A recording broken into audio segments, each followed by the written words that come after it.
کسی گاؤں میں ایک غریب کسان رہتا تھا۔ کسان سارا دن اپنے کھیت میں محنت کرتا۔ کسان کے پڑوس میں ایک سنار کا گھر تھا۔ یہ سنار امیر ہونے کے ساتھ ساتھ بے حد لالچی بھی تھا۔ ایک مرتبہ کسان نے اپنے کھیت میں کدوؤں کی فصل اگائی۔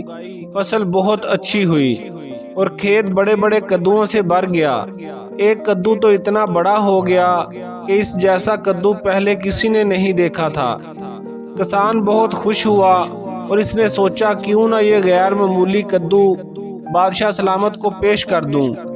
وہ اسے ایک گاڑی میں رکھ کر بادشاہ کے دربار میں لے گیا اور بادشاہ سے عرض کیا، حضور میرے خیال میں یہ دنیا کا سب سے بڑا کدو ہے، اسے آپ کی نظر کرنا چاہتا ہوں۔ بادشاہ نے اس نیاب کدو کو دیکھ کر بہت خوش ہوا اور وزیر کو حکم دیا کہ اس کدو کے برابر جواہرات تول کر کسان کو دے دیے جائیں۔ کسان نے ہیرے جواہرات بیچ کر نیا مکان اور ساز و سامان خرید لیا۔ سنار کو جب کسان کے دولت مند ہونے کا راز معلوم ہوا تو وہ حسد کی آگ میں جلنے لگا۔ آخر اسے ایک ترکیب سوجھی۔ اس نے سوچا اگر میں اپنے بنائے ہوئے خاص زیور بادشاہ کی خدمت میں پیش کر دوں گا تو بادشاہ مجھے بہت دولت دے گا۔ اس نے اپنے بنائے ہوئے خاص زیور پوٹلی میں باندھے۔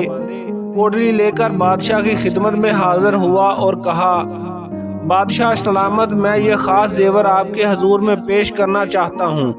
بادشاہ نے اس کا تحفہ قبول کرتے ہوئے سوچا کہ اس کے بدلے میں اسے کیا انعام دیا جائے۔ اچانک اس کی نظر غیر معمولی کدو پر پڑی۔ بادشاہ نے اسے کدو دیتے ہوئے کہا، میرے دربار کی سب سے نیاب چیز یہ کدو ہے جو ایک کسان لایا تھا، میں تمہیں یہی کدو عطا کرتا ہوں۔ سنار یہ سن کر بہت سٹپٹایا۔ اس نے لرزتی ہوئی آواز میں بادشاہ کا شکریہ ادا کیا اور گھر کی طرف چل پڑا۔ اس کے ذہن میں یہ جملہ گونج رہا تھا کہ لالچ بری بلا ہے